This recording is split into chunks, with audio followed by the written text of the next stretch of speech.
श्री सच्चिदानंद सद्गुरु साईनाथ महाराज की जय। श्री सच्चिदानंद सद्गुरु भरद्वाज महाराज की जय। सद्गुरु पूर्णानंद महाराज की जय।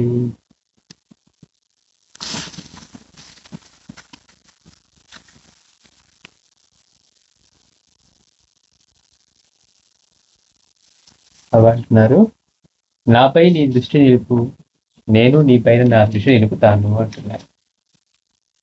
నాపై నీ దృష్టి నిలుపు, నేను నీ పైన నా దృష్టి నిలుపుతాను అంటున్నారు. మాస్టర్ గారు అంటారు, ఇప్పటి వరకు వచ్చిన మహనీయులందరూ కూడా ఒకటే చెప్పారంట, మనం అనన్యంగా వాళ్ళ గురించి చింతన చేస్తేనే వాళ్ళు మన యోగక్షేమాలు వహిస్తారని చెప్పారట. మరి అనన్యంగా చింతన ఎవరికి సాధ్యం అవుతుంది? మేము రామ భక్తులు వండి, మేము కృష్ణ భక్తులు వండి అని అంటూ ఉంటాం. మరి కృష్ణ భక్తులు అయినప్పుడు ఆయన ఏం చెప్పారు? అనన్యంగా నా గురించి చింతన చేస్తేనే. అనన్యంగా అంటే ఇక సీజ్లెస్ అనమాట, కంటిన్యూస్ గా జరుగుతూ ఉండాలట. మరి రోజు మొత్తంలో మనం కొంచెంసేపు 5 నిమిషాలు 10 నిమిషాలు అరగంట గంట చేస్తే రోజు మొత్తం అవదు కదా. మరి మిగిలిన సమయం అంతా మన ఆలోచనలోనే ఉంటే మరి ఆయన చెప్పినట్టుగా మనం చేయలేదు కదా, మరి ఆయన రక్షణ ఎట్లా వహిస్తారు? అందుకని మన కోసం మాస్టర్ గారు అంటారు, బాబా కన్సెషన్ ఇచ్చారంట. వీళ్ళకి అనన్యంగా చింతన చేయమంటే వీళ్ళ వల్ల ఎట్లాగూ వీళ్ళు చేసేవాడు కాదు, అలానే అన్ని చింతన సాధ్యం కాదని కాదు అని అంటారు మాస్టర్ గారు. భగవానుడు చెప్పాడు అంటే అది సాధ్యమని, మనకి సాధ్యం కావట్లే ఇంకా. అందుకని బాబా ఏం చేశారు? కన్సెషన్ ఇచ్చి, మరి నీ దృష్టి నాపై పెట్టు, నేను కూడా నా దృష్టి నీపై పెడతానరట. అందుకని మనం నేర్చుకునే వరకు కూడా అంటే బాబా మనకి ప్రతి దానిలోని కన్సెషన్ ఇచ్చి, మనం ఇంకా ఆయన చెప్పినవన్నీ ఆచరించే స్థితిలో ఉన్నాం కనుక ఆయన మన కోసం ఇంకా ఇంకా ఇంకా దిగి రావటమే కనపడుతూ ఉన్నాను. నాపై నీ దృష్టి నిలుపు, నేను నీ పైన నా దృష్టి నిలుపుతాను అంటున్నారు.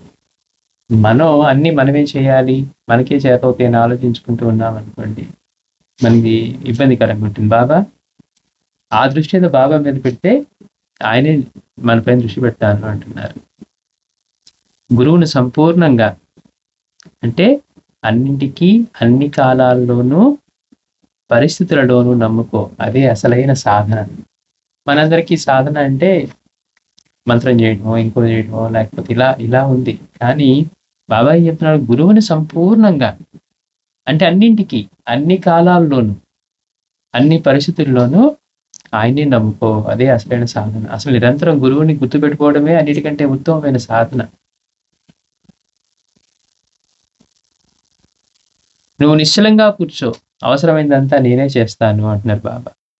నేను నిన్ను చివరికంటా గమ్యం చేరుస్తాను అంటే మాస్టర్ అంటారు, నిశ్చలంగా కూర్చోవడం అంటే నిష్క్రియత్వాన్ని బోధించదు. నిష్క్రియంగా కూర్చోవడం కూడా సాధ్యం కాదు. మనకి ఎలా కూర్చుంటాం? మానసికంగానూ కూర్చోలేవు, శారీరకంగానూ కూర్చోలేవు. అంటే మనం ఏదైనా పనిని బాధ్యత తప్పించుకోవడం కోసం అది నేను చేయకుండా ఉంటే సరిపోతుందా అనుకుంటాం నిష్క్రియత్వం అంటే. కానీ బాబా అంటున్నారు, నువ్వు నిశ్చలంగా కూర్చో, అవసరమైందంతా నేనే చేస్తాను, నేను చివరికంటా గమ్యం చేరుస్తాను అంటున్నాడు. నన్ను నమ్మిన వారిని ఎన్నడూ పతనం కానివ్వను.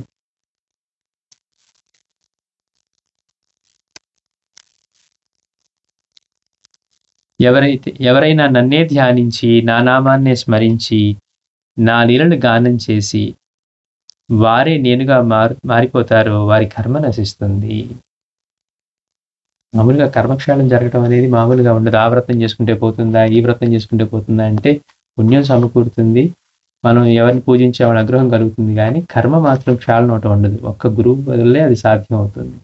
అందుకే బాబాయ్ అంటున్నారు, ఎవరైనా నన్నే ధ్యానించి నా నామాన్ని స్మరించి నా లీలలు గానం చేసి వారే నేనుగా మారిపోతారు. అంటే ఇక మనకి వేరే తలంపు లేదు. ఆయన గురించే మాట్లాడటం, ఆయన గురించే వింటాం, ఆయన నామమే చేసుకోవడం, ఇట్లా ఆయన గురించి మన హృదయం పొంగిపోయేట్టుగా స్మరించుకుంటూ ఉంటాము. అలాంటి వారి అలా బాబాయ్ ఉన్నారు, వారే నేనుగా మారిపోతారు. అంటే వాళ్ళ వేరే తలంపులు. ఇప్పుడు మాస్టర్ గారు ఉన్నారు, ప్రతి శ్వాసలోనూ ఆయనే నింపుకున్నారు అని స్వామీజీ చెప్తున్నారు. అంటే చూడండి, నువ్వు ఎక్కడ నమస్కారం చేసుకున్నా నీకు బాబా పాదాలే ఉంటాయి అని రాకాడి బాబా అన్నా కానీ, అంటే వాళ్ళ తలంపు, ప్రతి ఆలోచన ఇవన్నీ కూడా సాయి అవుతారు. అంటే ఇట్లా ఇంతగా స్మరించి వారే నేనుగా మారిపోతారు, వారి కర్మ నశిస్తుంది, నేనెప్పుడూ వారి చెంతనే ఉంటాను. నాకు అర్పించకుండా ఎవరైతే ఏమీ తినరో వాడికి నేను బానిసను. అంటే తినేప్పుడు మనం ఆయన్ని స్మరించుకొని ఇది బాబా ప్రసాదం అని స్మరించి పదార్థంగా గాకుండా ఆయన ప్రసాదంగా తీసుకుంటూ, ఆయనకి కృతజ్ఞత తెలుపుకుంటూ, ఆయనకి సమర్పించకుండా తినకుండా ఉంటారో, వారికి నేను బానిసను అంటున్నారు. అంటే అంతగా సేవ చేస్తాను అంటున్నారు. అంటే మనకు ఒక పక్క నుంచి కృతజ్ఞత నేర్పుతూ, ఆయన జీవితంలో అత్యద్భుతంగా ఆచరించి చూపింది మనకి. భిక్షకెళ్ళి వచ్చిన తర్వాత ముందు దునికి నివేదన చేసిన తర్వాత మళ్ళీ అక్కడ పెట్టి మిగిలిన వాళ్ళకందరికీ సమర్పించిన తర్వాతే బాబా తీసుకుంటున్నారు గానీ, ఎప్పుడూ గూడా మరుపనేది లేకుండా ఆయన ఎంత అద్భుతంగా ఆచరణ చేసి చూపారో.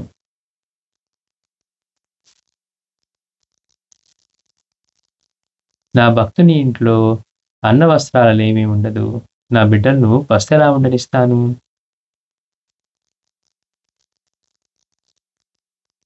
రుణానుబంధాన్ని విశ్వసించి గుర్తుంచుకో. నీ దగ్గరికి ఏ ప్రాణి వచ్చినా తోలేయవద్దు. ఆదరించు. ఆకలిగొన్న వారికి అన్నము, గుడ్డలు లేని వారికి గుడ్డలు ఇవ్వు. భగవంతుడు సంతోషిస్తాడు అంటున్నారు. అయితే మాస్టర్ గారు బాబా సూక్తుల గురించి చెప్తూ అవన్నీ ఒక వరుసలో కూర్చుకొని చదివితే ఒక సంపూర్ణమైన బోధగా ఉంటుందన్నమాట. అంతేకాకుండా ఎవరు బాబా దగ్గరికి వెళ్ళినా ఏమడగాలో తెలియని వాళ్ళకు కూడా బాబా ఇచ్చిన మహామంత్రం ఏంటి అంటే అల్లా మాలిక్.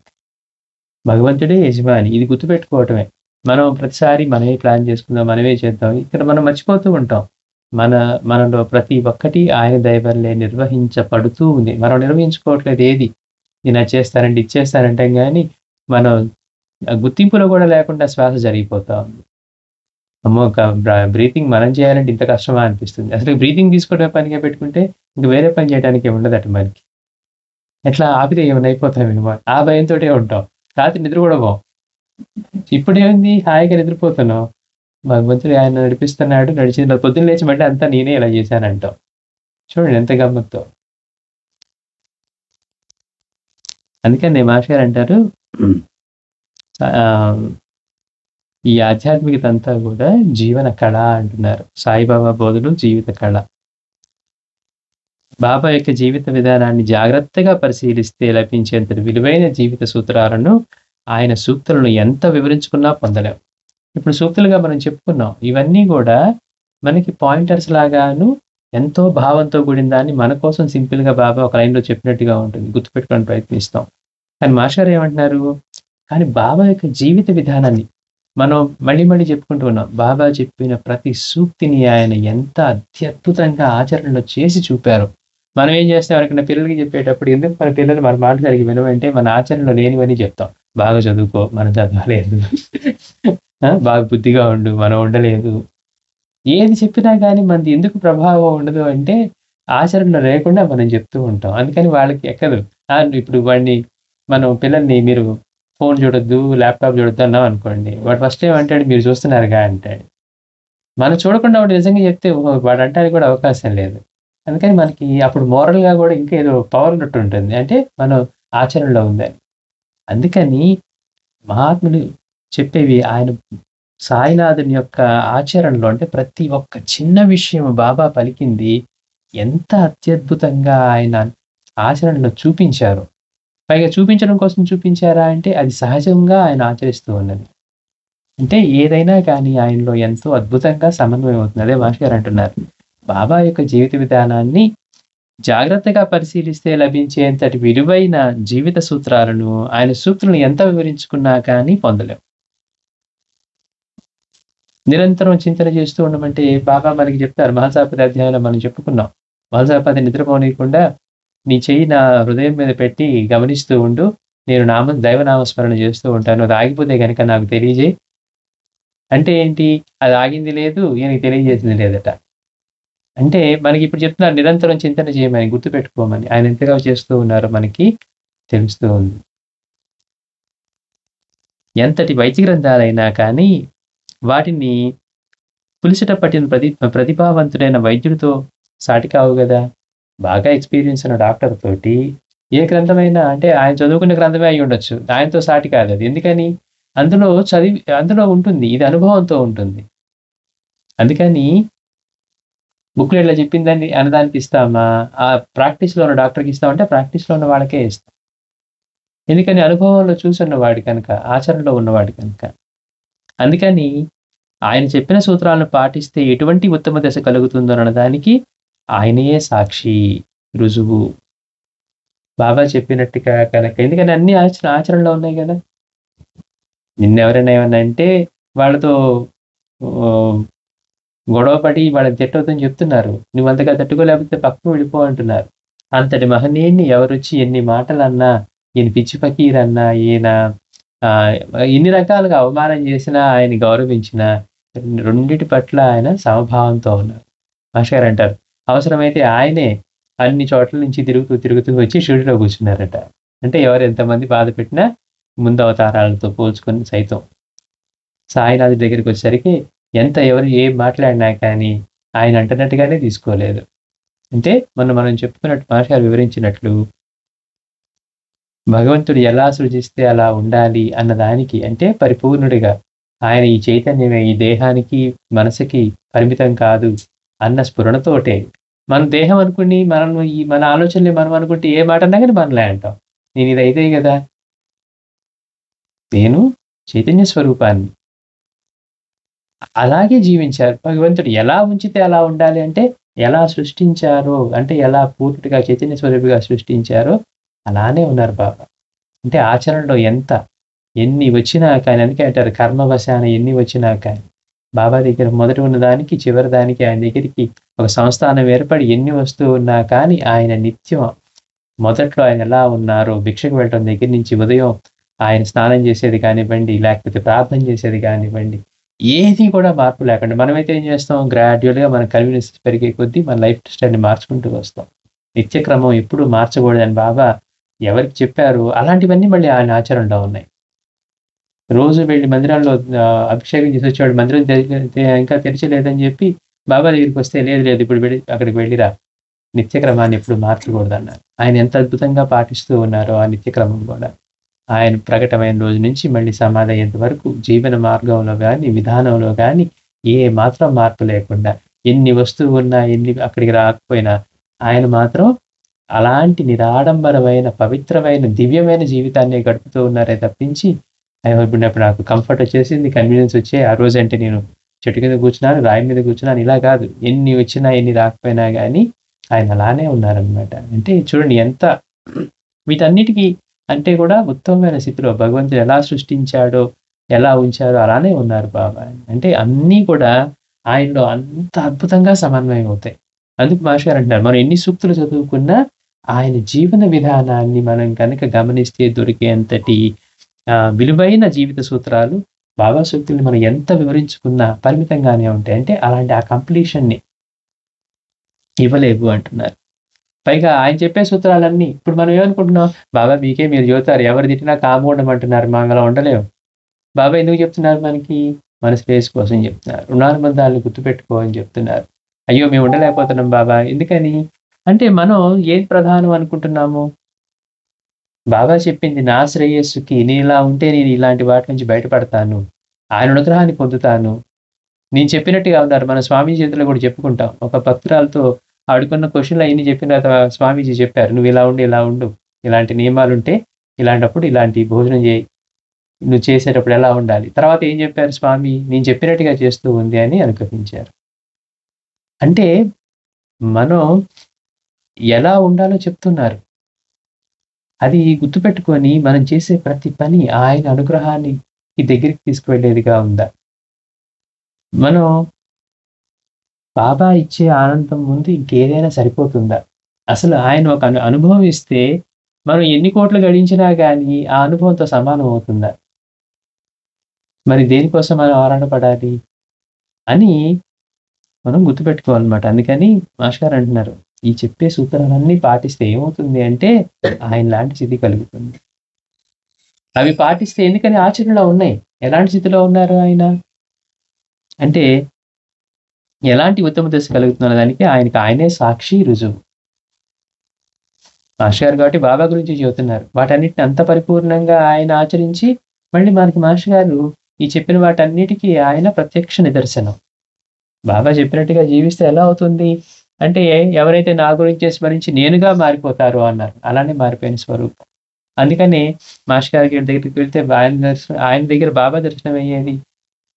ఆయనకి ఈయనకి భేదమే లేనట్టుగా ఎందుకవుతుంది? అంటే ఈయన తలంపులో ప్రతి నిశ్వాసంలో కూడా ఆయన సాయినాథుని తలంపు తప్పితే వేరుగా లేని స్థితిలో ఆయన కాక ఇంకెవరుంటారక్కడ? పైగా ఎలాంటి ఉత్తమ స్థితి? అది నన్నెవరు అంటానికి అని మాట ఏదన్నా ఉందా? బాబా దగ్గరికొచ్చి ఎంతమంది ఎన్ని మాటలన్నా ఆయన ఎంత నిరాడంబరంగా వాటిని కేవలం మనం ఏదన్నా చేయాలి అంటే మాస్టర్ గారు అంటారు, బాబా దగ్గరికొస్తే ఎలాంటి వాటిని ఎలా డీల్ చేయాలో ఆయన అలా డీల్ చేసేవారట. మనకి లీలామృతంలో ఉంటుంది. వచ్చి బాబా నాకు అన్నం వెంట్రుకలా కనిపించి కంపు కొడుతోంది తినలేకపోతున్నా అంటారు. అంటే దీంతో ప్రయోగం జరిగింది. దానికి ఎలా చేయాలి? అల్లా మాలిక్ అన్నారు. దాన్ని యోగదానంతో తీసేశారంట. ఇంకోటికి ఏదో వస్తుంది. ఆ చిన్నదాన్ని ఎలా ఆయన సంకల్పంతో చేయాలో అలానే చేస్తారు. దిగు అంటే దిగిపోవాల్సిందే విషమైనా. అంటే ఎంత అద్భుతం అన్నమాట అక్కడ మనం బాబా దగ్గర గనుక తీసుకుంటే. అందుకని ఇవన్నీ పాటిస్తే ఏం జరుగుతుంది అంటే, ఆయన ఎలాంటి స్థితి ఉన్నారో అదే రుజువు, అదే సాక్షి అంటున్నారు. అట్టి జీవిత విధానంలో సూక్తులన్నీ ఒక కూర్పుతో సమన్వయంతో బాసిల్లుతాయి. మంచి రుచికరమైన వంటలో ఉప్పు, పులుపు, కారము మొదలైనవన్నీ చక్కటి మేళవింపుతో లభించినట్లే, ఆ రుచి వలన వాటిని ఇష్టపడి మనం ఆరగించి బలాన్ని, ఆరోగ్యాన్ని పొందుతాం. అలానే అట్టి సూత్రాల సమన్వయ రూపమైన ఆయన జీవితాన్ని గురించి, తత్వాన్ని గురించి చింతన చేస్తే, అవే లక్షణాలు మనలోనూ సంస్కారంగా ఏర్పడి, బలపడి, మనకు తెలియకనే మనకు సహజమైన పరమ శ్రేయస్సుని చేకూరుస్తాయి. ఎందుకండి పదే పదే ఎందుకు ఆయన గురించి స్మరించుకోవాలి? ఎందుకు చింతన చేయాలి? గురువు గురించి, ఆయన దివ్య గుణాల గురించి. ఇప్పుడు భగవంతుడి నామాలైనా గాని, ఆయనకేదో అప్పజెప్పినట్టుగా నువ్వంతటి వాడివి, ఇంతటి వాడిని కీర్తించడమా? ఆ దివ్య గుణాలను అర్థం తెలుసుకొని, ఆయన్ని స్మరించటంలో ఏమంటున్నారు మాస్టర్ గారు? అట్లాంటి వాటి గురించి ఆయన జీవితాన్ని, తత్వాన్ని, మహనీయుల యొక్క జీవితాన్ని, తత్వాన్ని, భగవంతుడి యొక్క తత్వాన్ని చింతన చేస్తే, అవే లక్షణాలు మనలో సంస్కారాలుగా ఏర్పడి, మనకిప్పుడు ఎట్లా ఉన్నాయి సంస్కారాలు? ఇవి తెలియనప్పుడు తప్పులు చేయటమే సంస్కారాలుగా ఉన్నాయి. అబద్ధాలు చెప్పి ఊరికే గడిపేయటమే సంస్కారాలుగా ఉన్నాయి. మనం ఎవరినన్నా తేలిగ్గా మాట్లాడేయటం అంటే ఏంటి మనకి ఎంతో ఈజీగా అయిపోయినాయి. ఎందుకు అయిపోయినాయి అంటే, ఇన్ని జన్మలుగా మనం అదే పని చేస్తున్నాం గనక. ఎప్పుడన్నా అబద్ధాలు చెప్పడానికి ఫస్ట్ సారి అబద్ధం చెప్పాలంటే ఎంత కష్టంగా ఉంటుంది. అబద్ధాలు అలవాటైన వాళ్ళకి ఏముంది ఈజీగా డీల్ చేసేద్దాం అనే మాట వాడేస్తాం. అంటే మనకి అది సహజం అయిపోయి సంస్కారాలు మనవి. లేదు మనకి ఇలాంటి సంస్కారాలు ఉన్నాయనుకోండి.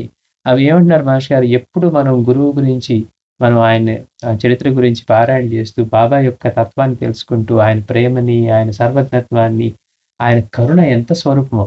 అసలు ఆయన అవతారమే కరుణ అంటారు. మన మీదున్న మన మీదున్న ప్రేమతోటే ఆయన అవతరించి వచ్చారు. అసలు ఆయన అవతారమే కరుణ అవతారం. ఇట్లా ఆయన్ని స్మరిస్తూ ఉన్నామనుకోండి, ఆ దివ్య గుణాల స్మరణ వల్ల, ఆయన్ని మనం స్మరించటం వల్ల, మనలోనూ అవే లక్షణాలు ఎందుకు నామావళిని అర్థం తెలుసుకొని చేయమన్నది? అంటే అలాంటి లక్షణాలు మనలో కూడా సంస్కారాలుగా ఏర్పడాలని. ఎందుకని? బాబా ఏం చెప్తున్నారు? అందరినీ అదే చైతన్యంతోటి ఆయన సృష్టించింది. మనం పరిమితంగా ఈ దేహానికి పరిమితం చేసుకొని మనం నేను వేరు, నేను వేరు, నేను వేరు అన్న భావం పెట్టుకొని, నేను, నాది అన్న గోడ ఎప్పుడైతే కట్టామో, నాకిష్టం లేదు. వాళ్ళతో ఇష్టం లేదు. వాళ్ళంటే పడదు, వీళ్ళంటే పడదు. ఇలా ప్రతిదానికి భేదం ఎక్కడొచ్చిందంటే, నేను వేరు అన్న మూలమైన అజ్ఞానం. అదెందుకొస్తోంది? ఈ దేహమే నేను, ఈ ఆలోచనలే నేను, నిద్రపోతే నేనెవరో తెలీదు. ఈ దేహానికి దానికి సంబంధమే లేదు. ఇది కాకుండా ఉన్నాము ఎగ్జిస్టెన్స్‌లో అని మనకు తెలుస్తూ ఉన్నా కూడా. ఈ దేహమే నేనైతే మరి ఇది ఈ దేహంతో రాలేదు కదా అమ్మ కడుపులోకి. వచ్చిన తర్వాత కదా మరి ఇదంతా అక్యుములేట్ చేసుకుంది, మారుతూ ఉంది. అంటే ఈ దేహమే నేను అనే భావం మనకు తెలిసినా కానీ, మనం దాంతోటి బాగా తాదాత్మ్యం చెంది, మనల్ని ఏమన్నా కానీ ప్రతి చిన్నదానికి మనం కోప్పడటము, అసలు నన్ను అనటం ఏంటి అనే మాట ఎందుకొస్తుందంటే, అంతగా మనం బాగా బలపడిపోయి ఉన్నాం. మరి బాబాని తీసుకుంటే, మాస్టర్ గారిని తీసుకుంటే, స్వామీజీని తీసుకుంటే, స్వామీజీ తిడుతూ ఉన్నా కూడా ఒరేయ్ మీరు వాడే అక్షరాలు వాడు వాడుతున్నాడురా అన్నారు. అని ఆయనకి అందరూ బిడ్డలుగానే కనపడుతూ ఉన్నారు. అంటే మనమేమో తీసుకోలేకపోతున్నాం. ఎందుకని? నేను ఈ దేహమే. నన్ను అనటానికి వీలు లేదు.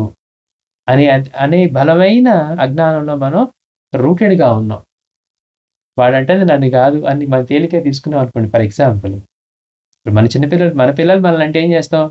కోపంలో వచ్చినా కానీ మళ్ళీ వాడికి తెలియక అనేసాడని తేలికగా తీసుకుంటాం. అదే పక్కింటి వాడు ఆ మాట అంటే ఊరుకుంటాం మనం. పక్కింటి చిన్న పిల్లవాడు ఆ మాట అన్నా గాని ఊరుకోం మనం.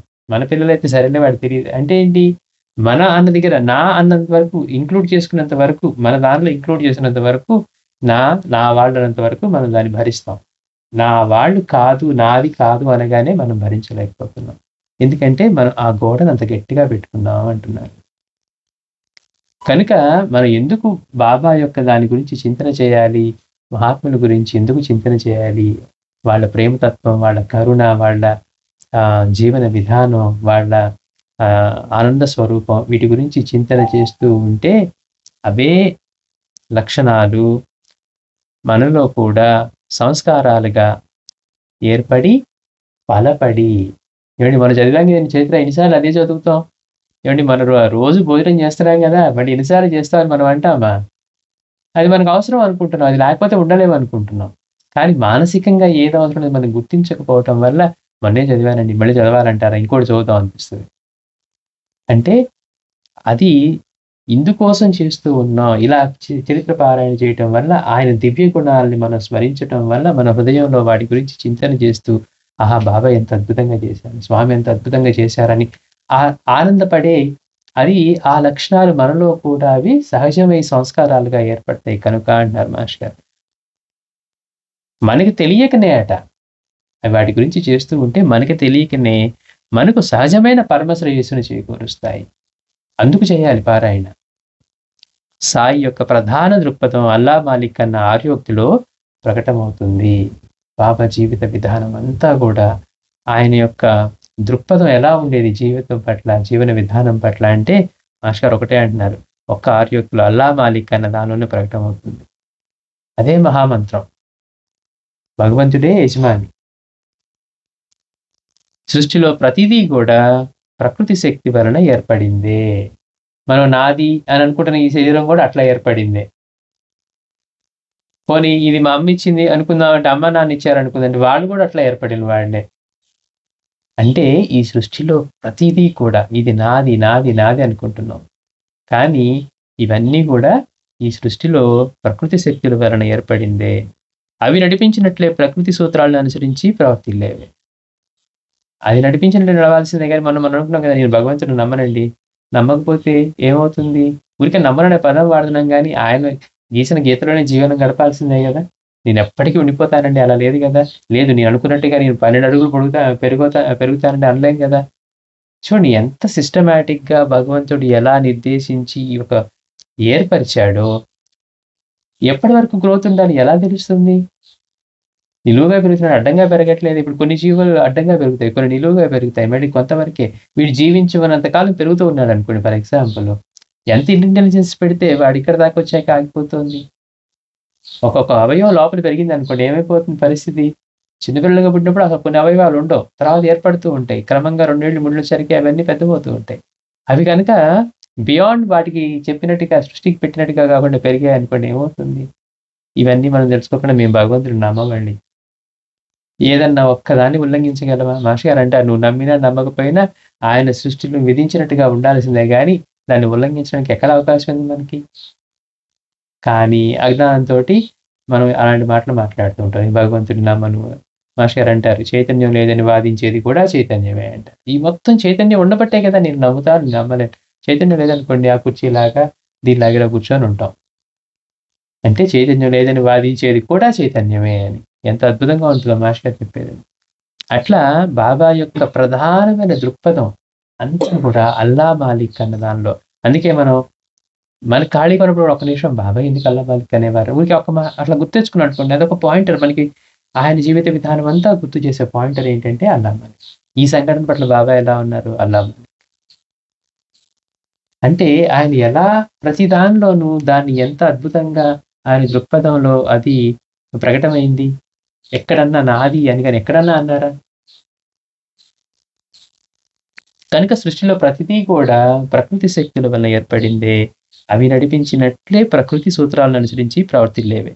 చివరికి మన దేహము, దాని పరిణామాలు, మనస్సు ఇవన్నీ కూడా ఆ శక్తులు ఉత్పన్నం చేసి నడిపించేవే.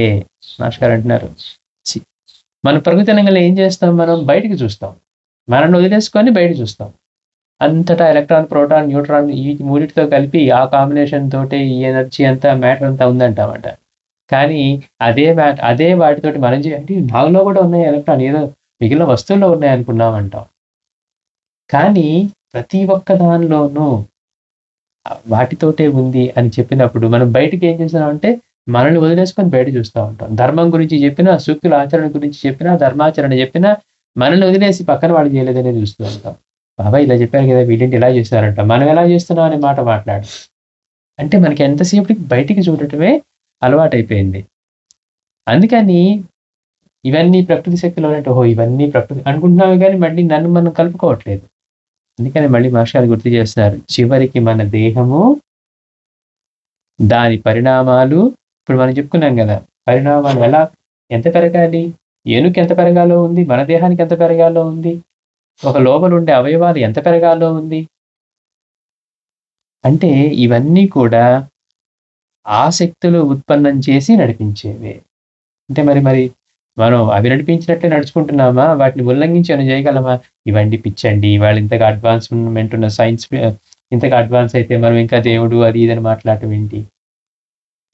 వీళ్ళందరూ ఏది చదువుకొని సైన్స్ అంటున్నారు? ఆల్రెడీ భగవంతుడు సృష్టి చేసిన దాన్ని మనకి ఆ చైతన్యం ఇవ్వబట్టి, కనీసం తెలుసుకోవడానికి అవకాశం ఇవ్వబట్టి అంటున్నాం. కనుక మనం గుర్తు చేసుకోవాల్సింది, మన మనస్సు, దేహము కనిపించేవన్నీ కూడా ప్రకృతి శక్తి వల్ల, శక్తుల వల్ల ఏర్పడినవే, వాటికి అనుసరించి నడుచుకునేవే. ప్రకృతే ఆ రూపాలు ధరించి ఆయా రీతిలో ప్రవర్తిస్తుంది. అన్ని రూపాల్లోనూ నేనే ఉన్నాను బాబా చెప్తున్న మాటకి. అంటే ఆ చైతన్యమే ఇన్ని రూపాలు ధరించింది. అందుకే ఆ ప్రకృతే ఆ రూపాలు ధరించి ఆయా రీతిలో ప్రవర్తిస్తుంది. ఇందులో మనది అంటూ ఏదీ లేదు. చూడండి, జీవించినంత కాలం నాది నాది నాది నాది, ఇవన్నీ నావి, ఇవన్నీ నావి కొట్టుకుంటూ ఉంటాం. కానీ సమయం వచ్చినప్పుడు వదిలేసి వెళ్ళిపోయేటప్పుడు, అయ్యయ్యో నేను వెళ్ళను, అవన్నీ నావి, నేను కష్టపడి సంపాదించుకున్నాను, 2 ఇళ్ళు తీసుకెళ్తానండి అని ఎవరైనా అంటారా? అందుకని మనం గుర్తుపెట్టుకోవాల్సింది, ఇందులో మనది అంటూ ఏదీ లేదు. అందుకే మాస్టర్ గారు అంటారు, మనం పదే పదే చెప్పుకుంటూ ఉంటాం, ఒక భూమి మీద ఒక పెద్ద గిరి గీసి ఇది నాది, ఇది నాది అంటూ ఉంటారంట. భగవంతుడు చూసి నవ్వుకుంటా ఉంటాడు. వీడు పుట్టక ముందు కొన్ని వేల సంవత్సరాల క్రితం ఆ భూమి అలానే ఉంది, వీడు పోయిన తర్వాత కూడా అలానే ఉండబోతుంది. వాటినంత సేపు అది గీసి ఇది నాది, ఇది నాది, ఇది నాది అంటాడంట. అప్పటికి ఎంతమంది దగ్గర మారింది? అందుకే బాబా అంటారు, ఒకప్పుడు ఇది చెప్తూ, ఇది ఒక ఎంతమంది దగ్గర అది మారుతూ వచ్చిందో చెప్తూ, ఇప్పుడు అది ఎక్కడ ఉందో అది భగవంతుడికి ఎరుక అంటారు. ఒకప్పుడు ఆవుగా ఉంది, ఇట్లా జన్మల గురించి చెప్తూ కూడా. కానీ మనం ఏమనుకుంటున్నాం, ఇరిగేసి ఇప్పుడు ఇదే నిజం, ఈ క్షణమే నిజం, ఇవంతా మనమే బాగా కష్టపడి సంపాదించుకున్నామని, ఇవన్నీ నావి నావి నావి అంటూ ఉంటాం. అలా అనుకున్న వాళ్ళు ఈ భూమి ఎంతమంది ఉన్నారు? ఎవరన్నా మిగిలి ఉన్నాడా? అందుకని ఇందులో మనది అంటూ ఏది లేదు. మనది అంటూ ఏది లేదు. ప్రకృతి కూడా దానికి ఆధారమైన భగవంతుడు లేక అల్లా అనబడు విశ్వ చైతన్యం ఏర్పరిచింది. భగవంతుడు లేక అల్లా 2 కూడా పర్యాయ పదాలుగా చెప్తున్నారు మాస్టర్ గారు. బాబా అల్లా మాలిక్ అన్నారంటే ఆయన వచ్చిన అవతార కార్యం వేరుంది. అందుకోసం అల్లా మాలిక్ అన్నారు. కానీ ఇక్కడ అర్థం ఏంటి? భగవంతుడు లేక అల్లా. మనం ఏది భగవంతుడు అంటున్నామో అదే పదాన్ని బాబా అల్లా అనే పదంతో పలికారు. అందుకని ఇవన్నీ కూడా దానికి ఆధారమైన భగవంతుడు లేక అల్లా అనబడు విశ్వ చైతన్యం ఏర్పరిచిందే. ఇవన్నీ ఎవరు ఏర్పరిచినవి? ఇన్ని రూపాయలు ప్రకృతి ఎలా ధరించిందంటే ఆయన యొక్క సంకల్పంతోటి ఆయన ఏర్పరిచింది. ఆ విశ్వ చైతన్యం ఏర్పరిచింది. దాని ఆధీనంలోనిదే. మరి ఏర్పరిచినప్పుడు దాని ఆధీనంలో ఉంటుంది, మనం అనుకున్నట్టుగా ఉండదు కదా. అందుకని దేని పట్లైనా నేను, నాది అనే భావాలను పొందటం మన అజ్ఞానం మాత్రమే. అంటే అసలు మామూలుగా మనకి మాస్టర్ గారి ఒక్క మాటతోటి మనం కట్టుకుంటాం కదా బిల్డింగ్లు, ఇవన్నీ నావి నావి అంటే, బిల్డింగ్స్ అంటే ఏంటి? ఊహలు. మనం ఎన్నో కట్టేస్తాం, ఇంకా అది చేయాలి, ఇంకా ఇది చేయాలి, ఇలా చేస్తూ ఉంటాం. చేసి ఇది నాది, ఇది నాది అంటూ ఉంటాం. కానీ మాస్టర్ గారు అంటున్నారు, అందుకని దేని పట్లైనా, ఎందుకంటే దేహం కూడా మనం ఇంత ప్రీతిగా పెట్టుకుంటాం, ఇది కూడా నిలవదు. చూడండి గమ్మత్తు, దేహాన్ని వినియోగించుకొని మనం అందుకే మళ్ళీ అలానే దాని దేహాన్ని నిర్లక్ష్యం చేయకూడదట. దేహంతో ఉంటేనే మనం దేన్ని పొందాలో గమ్యాన్ని పొందడానికి మనం ఆరోగ్యకరంగా ఉండాలి. అందుకే మనకి దేహాన్ని కాపాడుకోవడం కోసం, దాన్ని సరిగ్గా ఉంచుకోవడం కోసమే మనకి యోగా, ప్రాణాయామం ఇవన్నీ నేర్పింది ఎందుకంటే దానికోసమట. ముందు దేహాన్ని మెయింటైన్ చేసుకుంటేనే అప్పుడు మనం దాన్ని ఉపయోగించుకొని మనం పరమ గమ్యాన్ని చేరటం కోసం. అంతేగాని నాకు దాని మీద ఇష్టం లేదండి. నేను అది వదిలేస్తాను. దేహాన్ని మాత్రం నిర్లక్ష్యం చేస్తాను అనుకోండి. వాడు చేయటానికి వాడు మిగలడు. దేహాన్ని నిర్లక్ష్యం చేసి పెంచుకోకపోతే అందుకని ఈ మాస్టర్ గారు అంటున్నారు దేని పట్లైనా సరే, దేని పట్లైనా నేను, నాది అనే భావాలను పొందటం మన అజ్ఞానం మాత్రమే. వాడికి ఏంటండి అబ్బా ఎన్ని కోట్లున్నాయి, బిల్ గేట్స్‌కి ఎన్ని కోట్లున్నాయి, లేకపోతే ఎలాన్ మస్క్ ఎన్ని కోట్లున్నాయి, లేకపోతే వాడు ఇంకొకడు సోరస్‌కి ఎన్ని కోట్లున్నాయని సంపాదించాడు అనుకుంటున్నాం అనుకోండి. వాడు వెళ్ళిపోయేటప్పుడు ఎవడైనా సరే ఒక ₹1,00,00,000 తీసుకెళ్తాడా? ఈ మరి ₹1,00,00,000 బరువులేండి కొంచెం తక్కువ తీసుకెళ్దాం, తక్కువ తీసుకెళ్ళగలుగుతాడా? మరి కానీ ఉన్నంతసేపు ఏమంటాడు నేను, నాది అనే అంటూ ఉంటాడు. అందుకని నేను, నాది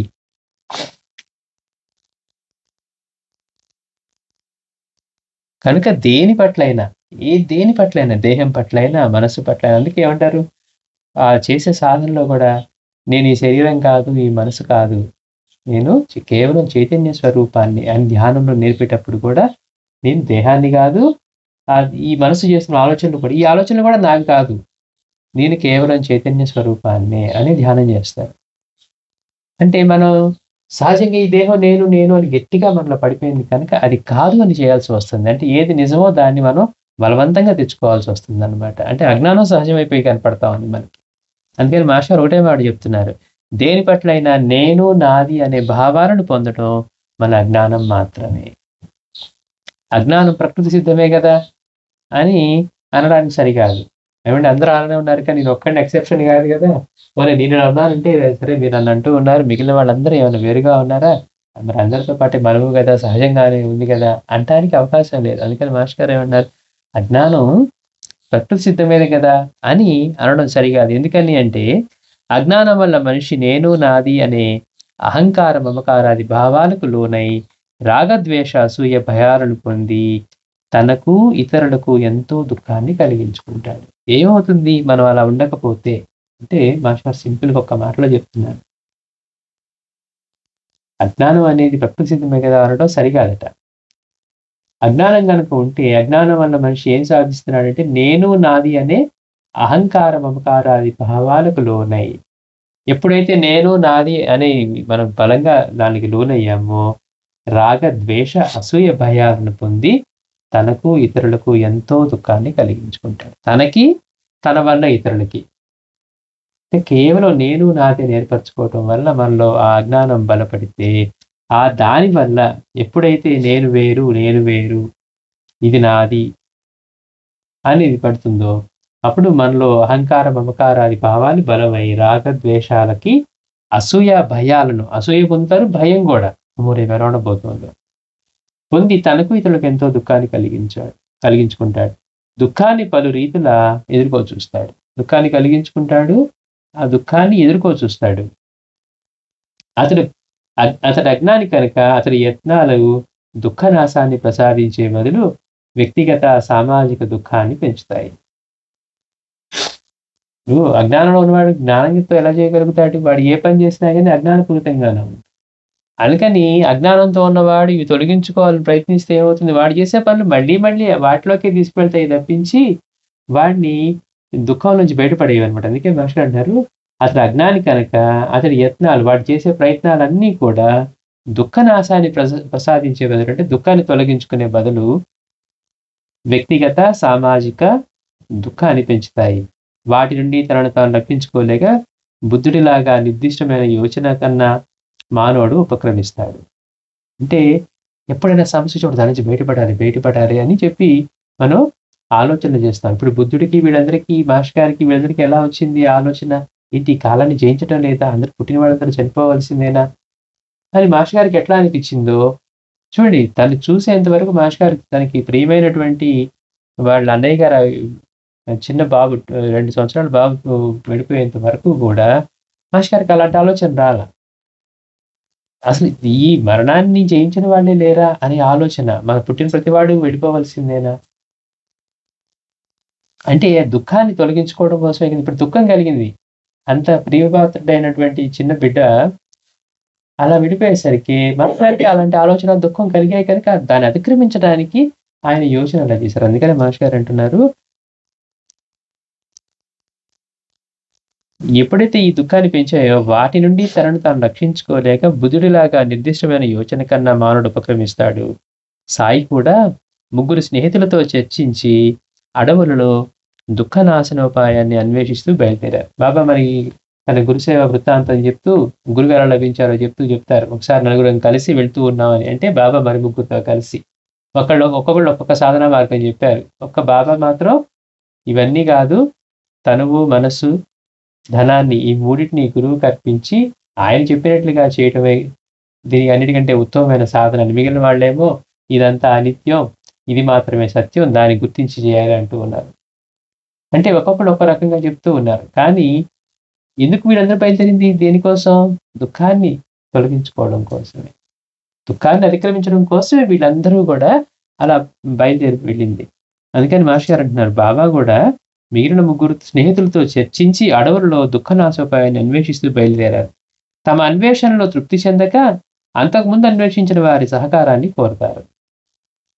బుద్ధుడు కూడా శ్రమణులను ఆశ్రయించారు. బుద్ధుడికి గురువు లేరండి అంటారు, కానీ ఆయన తర్వాత చెప్పిన వాటిలోంచి చూస్తే గత జన్మల నుంచి ఎన్నో జన్మల్లోంచి ఎంతో మందిని ఆశ్రయించి సాధన చేసుకుంటూ ఆయన ఈ జన్మలో దాని పరిపూర్ణత చెందినట్టుగా కనపడుతున్నారు. అందుకని బుద్ధుడు కూడా శ్రమణులను ఆశ్రయించారు.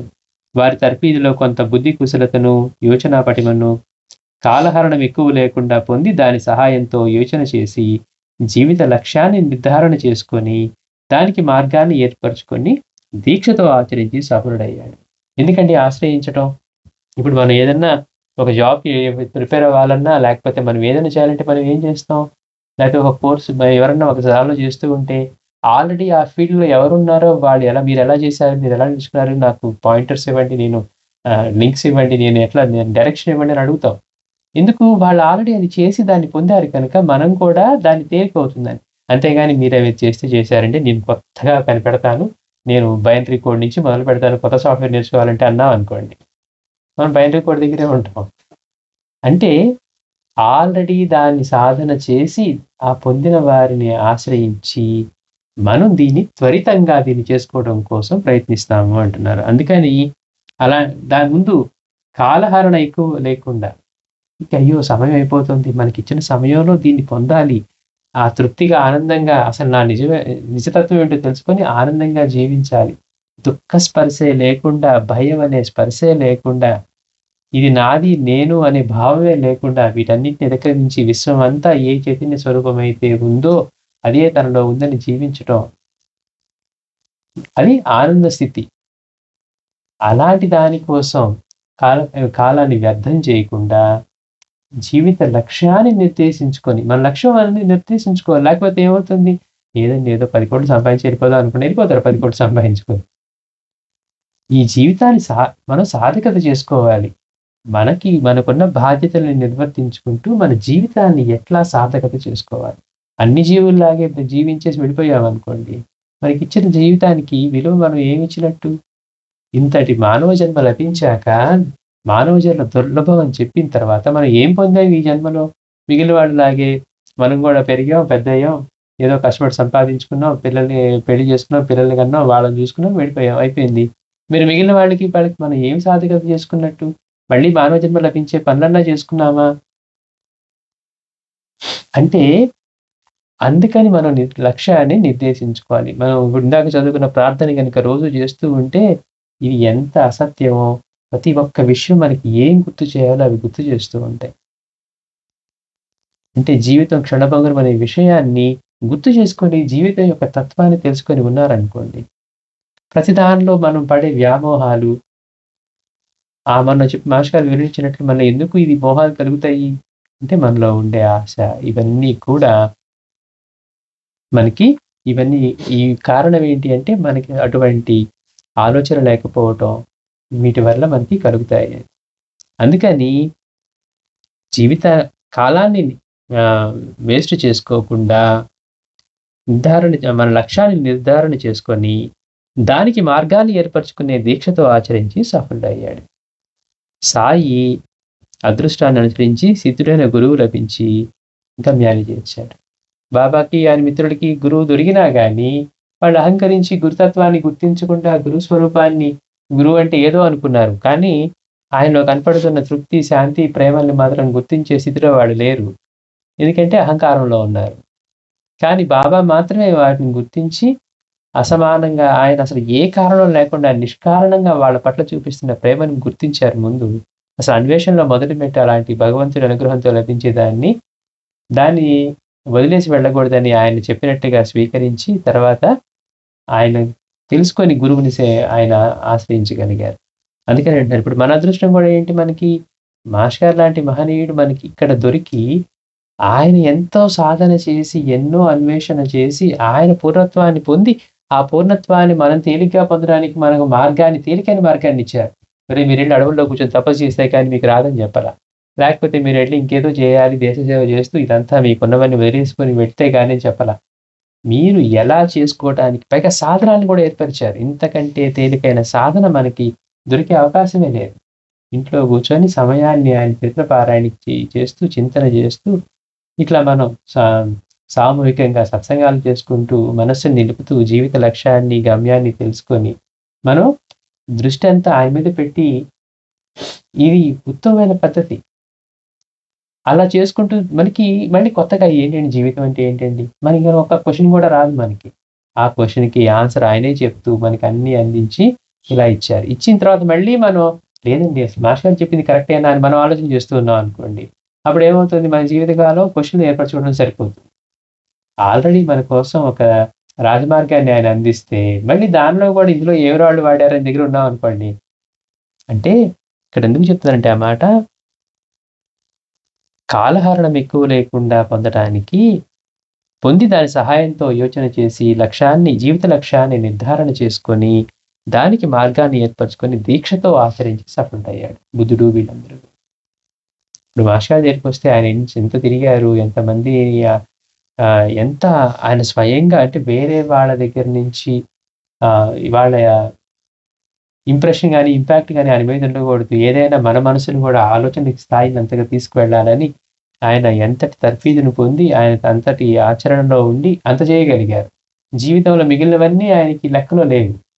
మనకే ఒక ఉద్యోగం వస్తేనే గవర్నమెంట్ జాబ్ వస్తే నాకు గవర్నమెంట్ జాబ్ వచ్చిందని మనం జీవితం అంతా పండగ చేసుకుంటాం. అంటే ఎందుకని మనకి అది ప్రధానం అనిపించింది. కానీ వాటన్నిటికంటే కూడా దీన్ని జయించడం, కాలాన్ని జయించాలి. చూడండి అలా ఎంతమందికి కలుగుతుంది ఆలోచన. కనుక బాబా కూడా మాస్టర్ గారు అంటున్నారు సాయి అదృష్టాన్ని అనుసరించి సిద్ధుడైన గురువు లభించి గమ్యాన్ని చేర్చారు. అంటే ఇదంతా ఎందుకు చెప్తున్నారు, అజ్ఞానం సహజమే కదా అని మనం అనుకుంటామేమో. అజ్ఞానం పడిన తర్వాత ప్రతివాడు దాన్ని తప్పించుకోవాలని చూస్తాడు. అజ్ఞానం వల్ల ఏర్పడే ఇబ్బందులన్నిటి నుంచి వాడు బయటికి తీసుకోవాలని చూస్తాడు. కనుక ఆ రీతిన వెలసిన వారి ద్వారా కానీ స్వతంత్రమైన యోచన ద్వారా కానీ అజ్ఞానాన్ని అతిక్రమించి తీరవలసిన పరిస్థితిని ప్రకృతినే కల్పిస్తుంది. ప్రకృతి గురుస్వరూపంగా ఎందుకు చెప్తుంది, మనకి మనం ఇప్పుడు అనారోగ్యం కలిగింది అనుకోండి, దాని నుంచి బయటపడాలని మన కోరికను కలిగిస్తుంది ప్రకృతే. దీన్ని జయించాలి. అజ్ఞానం కూడా అలాంటిదే. అజ్ఞానం కూడా అటువంటి రోగమే. దానిలో నుంచి మనం బయటపడాలి, దీని నుంచి బయటపడాలి. కనుక ఆ రీతిన వెలసిన వారి ద్వారా కానీ స్వతంత్రమైన యోచన ద్వారా కానీ అజ్ఞానాన్ని అతిక్రమించి తీరవలసిన పరిస్థితిని ప్రకృతే కలిగిస్తుంది. అందుకు అవసరమైన మనస్సు, యోచనలను ప్రసాదించి వాటిని వినియోగించుకోవాల్సిన ఆవశ్యకతను గుర్తిరిగే తత్వాన్ని కూడా ప్రసాదించింది. కనుక జ్ఞానానికి, దుఃఖ నివృత్తికి కూడా బీజాలను ప్రకృతే విశ్వచైతన్యమే వేసింది. ఏమండి, ప్రకృతి అంతా ఇన్ని రకాల్లో ఇలా ఉండబట్టి కదా మనలో ఇంత అజ్ఞానం ఉంది. ఇదంతా ఇవన్నీ కూడా నాకు కావాలని చెప్పి నాది అనుకుంటున్నామని. కానీ నిజంగా చూస్తే ఆ ప్రకృతే మనం ఈ దుఃఖంలోంచి బయటపడడానికి, మనలో ఇటువంటి ఆలోచనలు రేకెత్తించడానికి కూడా ఇవన్నిటి బీజాలు కూడా అదే వేసింది. కనుక ప్రకృతి అజ్ఞానం ప్రకృతి సిద్ధమే కదా అనడానికి అవకాశం లేదు. మన ప్రకృతి ఏం చేస్తుంది, మనలో కూడా దీన్ని అతిక్రమించడానికి, అలాంటి ఆలోచనలు చేయడానికి బీజాలు వేసింది. మనలో అటువంటి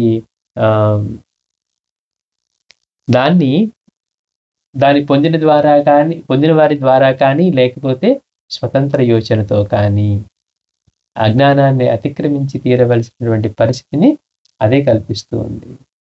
అలా స్వంత యోచనతో జ్ఞానాన్ని పొందిన బుద్ధుడు, గురువును ఆశ్రయించి భక్తి ద్వారా జ్ఞానాన్ని పొందిన సాయి, ఇద్దరూ తెలుసుకున్న సత్యాలు ఒకే రీతిలో ఉన్నాయి. కాబట్టి ఏంటంటే స్వతంత్ర యోచనతో చేసుకున్న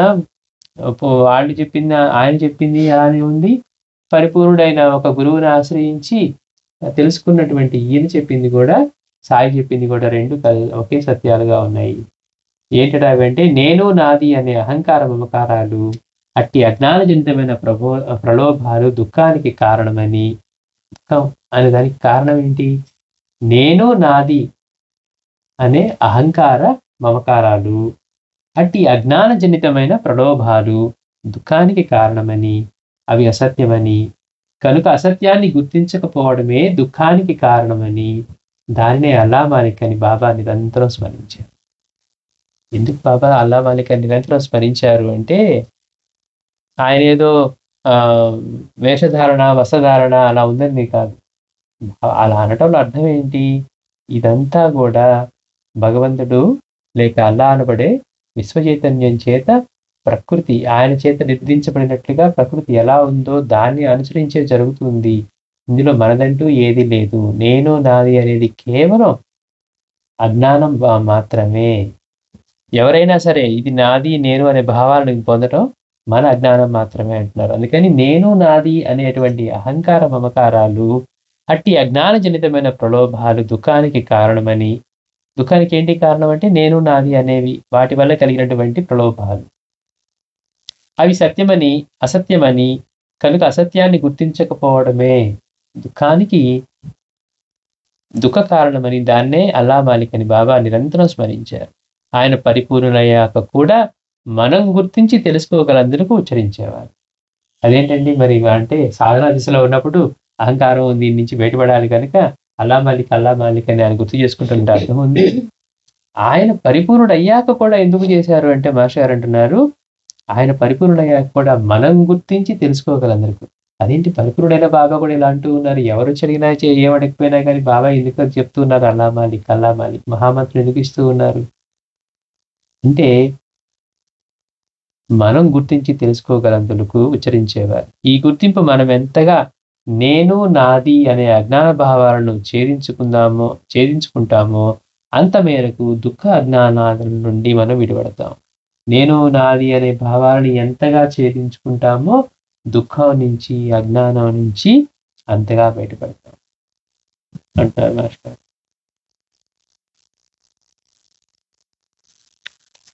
వచ్చేవారని చెప్పుకుందాం. శ్రీ సచ్చిదానంద సద్గురు సాయినాథ్ మహారాజ్ కీ జై.